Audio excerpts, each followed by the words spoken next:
7 अप्रैल 1993 को मुंबई के वर्सोवा से दुल्हन के लाल जोड़े में एक अर्थी उठती है और लगभग पूरी मुंबई उस जनाजे के पीछे चल पड़ती है। और ये अर्थी और किसी की नहीं बल्कि कई लोगों की ड्रीम गर्ल और लाखों दिलों की धड़कन दिव्या भारती की थी, जो बहुत ही कम उम्र में इस दुनिया को छोड़ के चली गई थी। फिल्म इंडस्ट्री में बहुत सारी ऐसी मिस्ट्री हुई है जिन पे आज भी पर्दा पड़ा हुआ है, और दिव्या भारती की मौत का रहस्य भी उन्हीं में से एक है। हमेशा हंसने और मजाक करने वाली लड़की ऐसी खामोश हुई कि उसकी खामोशी का कारण आज भी एक पहेली बनी हुई है। एक ऐसी लड़की जिसने फिल्म इंडस्ट्री सिर्फ इसलिए ज्वाइन की ताकि उन्हें और पढ़ाई ना करनी पड़े, क्योंकि पढ़ाई में कभी उनका मन लगा ही नहीं। और 1990 में पहली फिल्म बॉबली राजा के आते ही उनके पास फिल्मों की बाढ़ लग गई। उनका फिल्मी करियर महज 3 साल का था और उन्हीं 3 साल में वो टॉप की हीरोइनों को टक्कर देने लगी थी। हालांकि जब वो फिल्मों में आई तब उन्हें श्रीदेवी की कॉपी कहा जाता था, और उस वक्त श्रीदेवी का करियर 7वें आसमान पे था। और ऐसे वक्त में दिव्या भारती की एंट्री होती है। उन्होंने एक साल में 10 फिल्में की, जो कि अपने आप में एक रिकॉर्ड है, और टोटल 14 हिंदी फिल्में, जिनमें से 3 फिल्में उनकी मौत के बाद रिलीज हुई, जिनमें वो 80% से ज़्यादा काम कर चुकी थी। और कई फिल्मों को दोबारा बनाना पड़ा अलग अलग हीरोइनों को लेकर जिनमें वो काम कर रही थी। और उन्होंने 6 साउथ इंडियन फिल्में भी की थी। तो कुल 20 फिल्मों का सफ़र और 3 साल का करियर था उनका। और यहाँ तक कि जब उनकी मौत हुई उस वक्त भी उन्होंने अगली 12 फिल्में साइन कर रखी थी। कई सुपरहिट फिल्में देने के बाद उनका नाम कई को एक्टर के साथ जोड़ा जाने लगा, जैसा कि फिल्म इंडस्ट्री में अक्सर होता है। एक बार शोला और शबनम के सेट पर गोविंदा ने दिव्या भारती को साजिद नाडियाडवाला से मिलवाया, और उसके बाद दोनों में अच्छी दोस्ती हो गई और दोस्ती प्यार में बदल गई। उसके बाद 10 मई 1992 को दोनों ने बड़ी ही खामोशी से शादी कर ली। ये शादी इस्लामिक तरीके से की गई।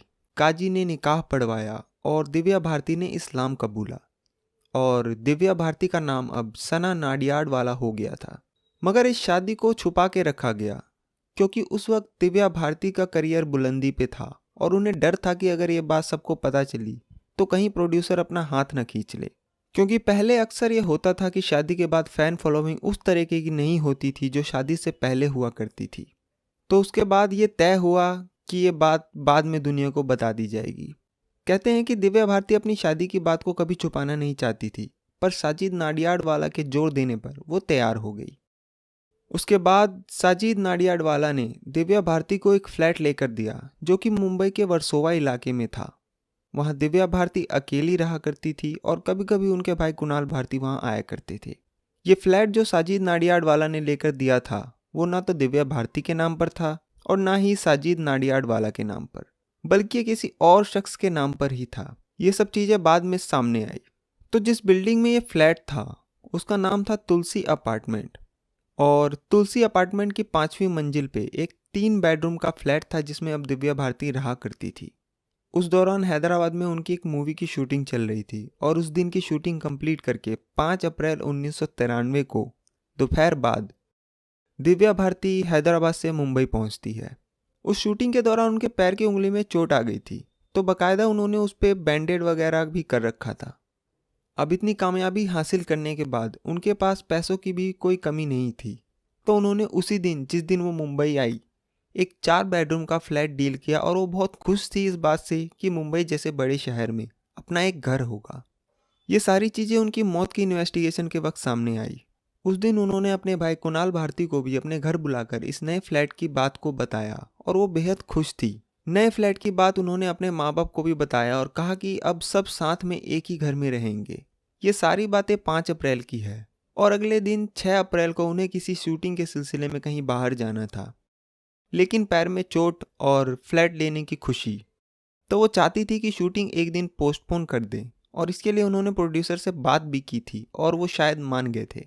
5 अप्रैल 1993 को दिव्या भारती अपने तुलसी अपार्टमेंट की 5वीं मंजिल के उस फ्लैट में होती है, तो उनकी एक दोस्त है नीता लुल्ला, जो कि एक फैशन डिजाइनर है, और ज़्यादातर वही दिव्या भारती की मूवी में उनके कॉस्ट्यूम डिजाइन किया करती थी, और इसी वजह से दोनों में अच्छी दोस्ती हो गई थी। तो उस दिन नीता लुल्ला का फ़ोन आता है और वो कहती है कि उन्हें उनकी अगली आने वाली फिल्म आंदोलन में जो कैरेक्टर प्ले करना है उसी के कॉस्ट्यूम के सिलसिले में कुछ बात करनी है। तो दिव्या भारती उन्हें अपने घर पे ही बुला लेती है। तो रात को करीब 9 बजे नीता लुल्ला और उनके हस्बैंड डॉक्टर श्याम लुल्ला दोनों तुलसी अपार्टमेंट के 5वीं मंजिल के उस फ्लैट में पहुंच जाते हैं जहां दिव्या भारती रहा करती थी। ये दोनों ड्राइंग रूम में बैठे होते हैं और साथ में दिव्या भारती भी होती है। और उनके अलावा उस घर में एक मेड भी थी जिसका नाम था अमृता, और ये बचपन से ही दिव्या भारती का ख्याल रखती आ रही थी। पहले ये माँ बाप के साथ थी जब दिव्या भारती फिल्म इंडस्ट्री में नहीं आई थी, और जब दिव्या भारती मुंबई आई तो ये मेड भी उन्हीं के साथ मुंबई आ गई और उनके साथ उसी अपार्टमेंट में रहने लगी। तो एक तरह से उस मेड ने दिव्या भारती को अपने बच्चे की तरह ही पाला था। और दिव्या भारती की मौत के ठीक 1 महीने बाद ही उस मेड की भी हार्ट अटैक से मौत हो गई। ये भी एक हैरान करने वाली बात है। तो अब घर में टोटल 4 लोग थे, नीता लुल्ला और उनके हस्बैंड डॉक्टर श्याम लुल्ला, उनकी एक मेड अमृता और खुद दिव्या भारती। उसके बाद तीनों आपस में डिस्कशन करने लगे आने वाली फिल्म के कॉस्ट्यूम के बारे में, और साथ में ड्रिंक भी चल रही थी।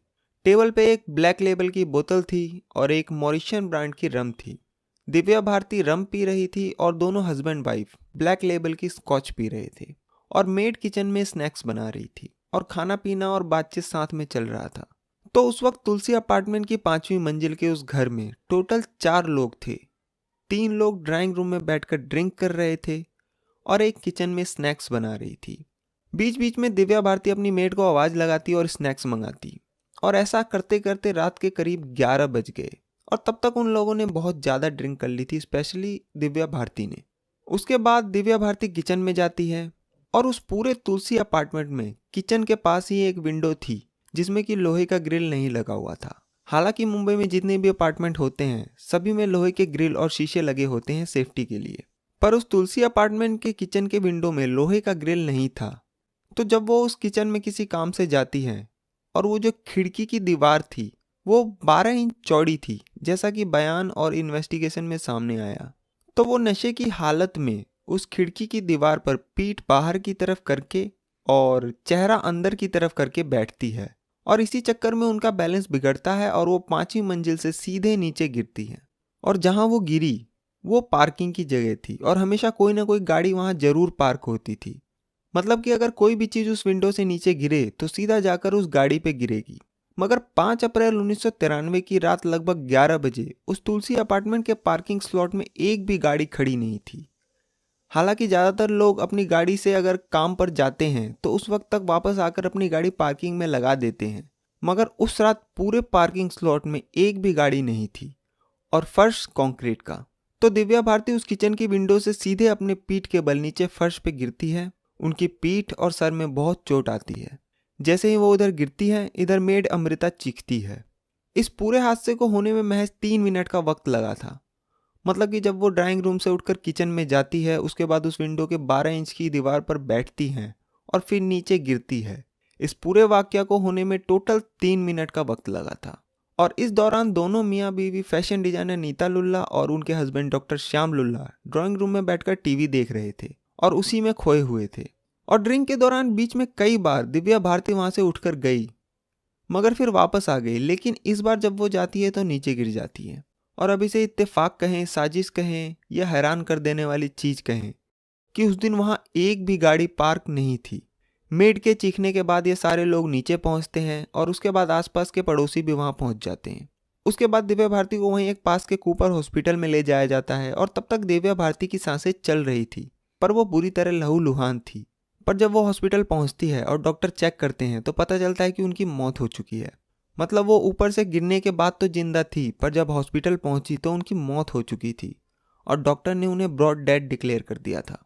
इसके बाद इनकी मौत की खबर आग की तरह फैल जाती है। शुरुआत में तो किसी को यकीन ही नहीं हो रहा था कि इनकी मौत हो चुकी है, मगर धीरे धीरे सबको इस बात का यकीन हो गया कि एक मशहूर अदाकारा अब उनके बीच नहीं रही। इसके बाद पूरे मामले की जांच मुंबई की वर्सोवा पुलिस ही करती है, और इंस्पेक्टर जे.जी. जाधव इस इन्वेस्टिगेशन के आईओ थे जिन्होंने इस मामले की पड़ताल की थी। उसके बाद जब इन्वेस्टिगेशन स्टार्ट होती है तो बाकी के तीनों लोगों से पूछताछ हुई जो उस हादसे में उस वक्त उस तुलसी अपार्टमेंट की 5वीं मंजिल के उस फ्लैट में मौजूद थे, और बाकी इस मामले से जुड़े और भी लोगों से पूछताछ होती है। कूपर हॉस्पिटल के जिस डॉक्टर ने इनकी बॉडी का मुआयना किया था उनका नाम था डॉक्टर त्रिपाठी, और उन्होंने अपनी शुरुआती रिपोर्ट में इसे एक अननेचुरल डेथ कहकर अपनी रिपोर्ट को क्लोज कर दिया था। इस बात पे बाद में काफ़ी बहस भी हुई क्योंकि उस रिपोर्ट में कोई ठोस कारण नहीं लिखा था उनकी मौत का। उसके बाद जितने भी बयान वगैरह लिए गए तो इससे ये क्लियर हुआ कि ये एक एक्सीडेंट था। इन्वेस्टिगेशन ऐसे ही चलती रही और 2-3 थ्योरी और सामने आए उनकी मौत को लेकर। पहली थ्योरी ये आई कि ये सुसाइड भी हो सकता है, और इसके बाद सुसाइड के एंगल से जांच की गई कि आत्महत्या क्यों, क्योंकि थोड़े दिन पहले ही शादी की है, फिल्मी करियर भी अच्छा चल रहा है और पैसे भी अच्छे खासे हैं, और यहाँ तक कि उसी दिन उन्होंने मुंबई में एक 4 बेडरूम का फ्लैट बुक किया था और वो बहुत खुश थी। तो ऐसी कोई वजह सामने नहीं आई कि ये आत्महत्या हो सकती है। मगर फिर अंदर से एक खबर आती है कि साजिद नाडियाडवाला के अंडरवर्ल्ड से कुछ लिंक थे और उस वजह से दिव्या भारती बहुत परेशान थी। दूसरी थ्योरी कि दिव्या भारती के साजिद नाडियाडवाला की माँ यानी कि उनकी सास से अच्छे रिश्ते नहीं थे और उनकी माँ शुरू से इस शादी के खिलाफ थी, और ये आरोप दिव्या भारती के घर वालों के हवालों से भी सामने आई, और शायद साजिद नाडियाडवाला के ऊपर उनकी फैमिली का प्रेशर था और इन वजहों से दोनों मियाँ बीवी के बीच जो संबंध थे वो बहुत खराब हो गए थे। और दिव्या भारती की सिर्फ 19 साल की उम्र, तो शायद वो इन सब बातों को बर्दाश्त नहीं कर पाई और सुसाइड कर लिया। पर यह बातें सिर्फ एक थ्योरी ही रही और कभी पुख्ता रूप से साबित नहीं हो पाया, जैसा कि एक्सीडेंट की बातें। एक तीसरी थ्योरी और आई कि ना ये सुसाइड है ना ही एक्सीडेंट, ये एक मर्डर है। अब सोचने वाली बात थी कि मर्डर क्यों, तो उसमें 2-3 चीज़ें सामने आई और ये बात पुलिस ने सामने रखी कि क्या साजिद नाडियाडवाला के अंडरवर्ल्ड से कोई कनेक्शन है और क्या अंडरवर्ल्ड की तरफ से साजिद नाडियाडवाला के द्वारा दिव्या भारती को किसी बात के लिए फोर्स किया गया था, क्योंकि जैसा कि आप जानते हैं कि फिल्म इंडस्ट्री में अंडरवर्ल्ड का कितना दखल होता है और दिव्या भारती ने उस बात को मानने से इनकार कर दिया।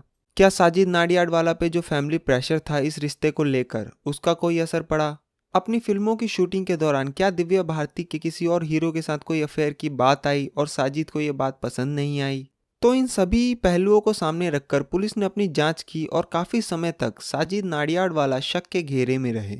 इसके अलावा एक बात और सामने आई कि जिस तुलसी अपार्टमेंट की 5वीं मंजिल के फ्लैट के किचन की विंडो से गिरकर दिव्या भारती की मौत हुई, उस विंडो में एक ऑटो स्टॉपर लगा हुआ था सेफ्टी के लिए, जिससे कि अगर विंडो को बाहर की तरफ धक्का दिया जाए तो वो ऑटोमेटिकली वापस बंद हो जाता है।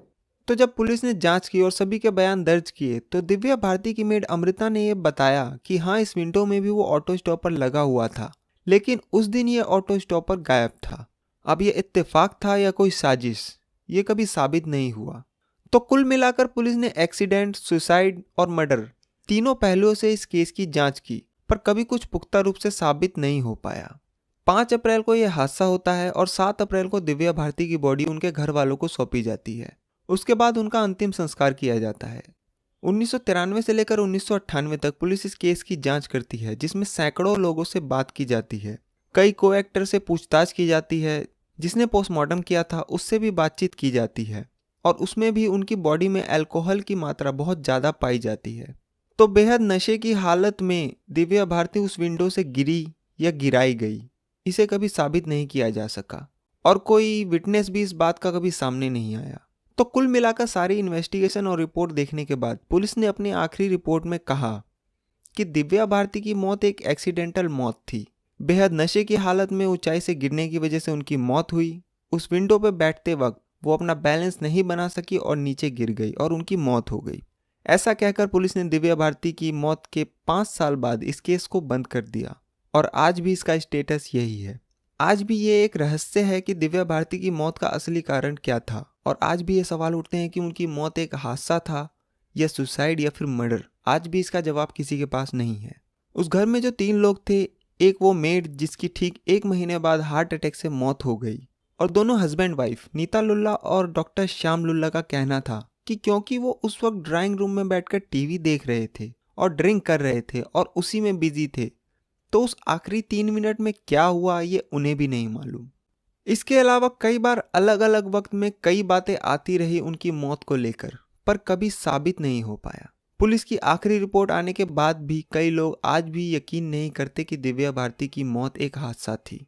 एक उभरती हुई अदाकारा जिन्होंने 16 साल की उम्र में साउथ इंडियन फिल्मों से शुरुआत की, 17 साल की उम्र में हिंदी फिल्मों में आई, 18 साल की उम्र में साजिद नाडियाडवाला से शादी की और 19वें साल में उनकी मौत हो गई।